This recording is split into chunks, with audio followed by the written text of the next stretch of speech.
Մայիսի սկզբին Հայաստան կժամանեն եվրոպացի առաջնորդները։ Եվրոպական քաղաքական համայնքի գագաթնաժողովին և Հայաստան Եվրամիություն առաջին գագաթնաժողովին ընդառաջ Երևանում անցկացվեց ԵՄ Հայաստան քաղաքացիական հասարակության հարթակի 8-րդ հանդիպումը։ Պետք է կարևորեն պլատֆորմի պոտենցիալի և մարդկային ռեսուրսի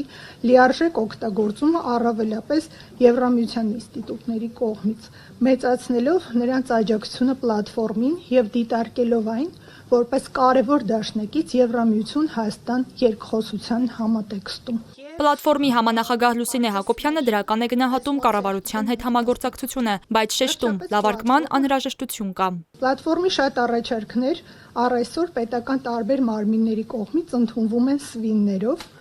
Առաջարկում են կառավարությանը որդեգրել ավելի բաց մոտեցում, հրաժարվել կառավարությունների ներհատուկ պաշտպանական մարտավարությունից և ի վերջո մենք բոլորս նույն կարևոր նպատակին ենք ծառայում։ Վարչապետ Նիկոլ Փաշինյանն իր ելույթում անդրադարձավ այս շեշտադրմանը, ասաց կառավարությունը շարունակելու է սվիններով ընդունել առաջարկները և քաղաքասարակության հետ բանավեճով այդ սվինները պետք է իջնեն։ Կներեք, ես համաձայն չեմ, որ կառավարությունը կամազուրկ ամորֆ մի մարմին է, որը ինչ քաղաքացիական հասարակությունը ասեց, հլու պետքա կատարի։ Եկեք ուրեմն դերերով փոխվենք, եկեք դուք կառավարեք, մենք էլ գանք առաջարկներ ներկայացնենք, բայց ես չեմ էլ ասում, որ կառավարությունը պետքա ամեն ինչ մերժի։ Իմ ասածն է, որ պետքա տեղի ունենա բանավեճ, որովհետև այն ինչ ընդունվում է առանց բանավեճի, ի սկզբանե սխալ է։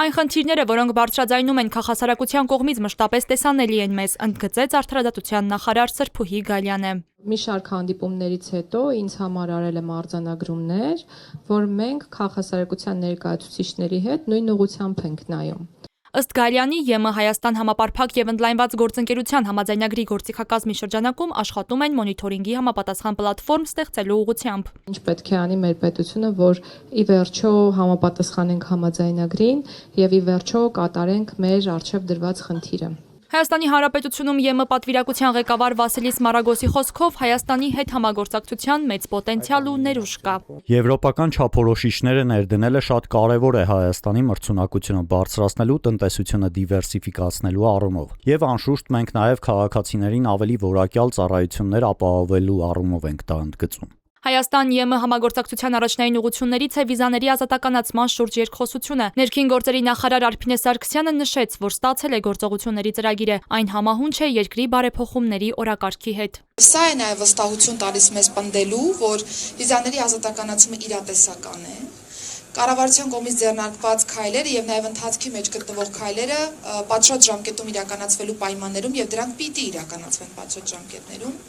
իրականացվելու պայմաններում վիզաների ազատականացումն ըստ էության շատ իրատեսական է անգամ։ Վիզաների ազատականացումը առաջիկա ԵՄ բյուջետային աջակցության ծրագրում լինելու է հատուկ ընդգծված եւ ոչ պակաս կարեւոր է նաեւ քաղաքասարակության մասնակցությունը։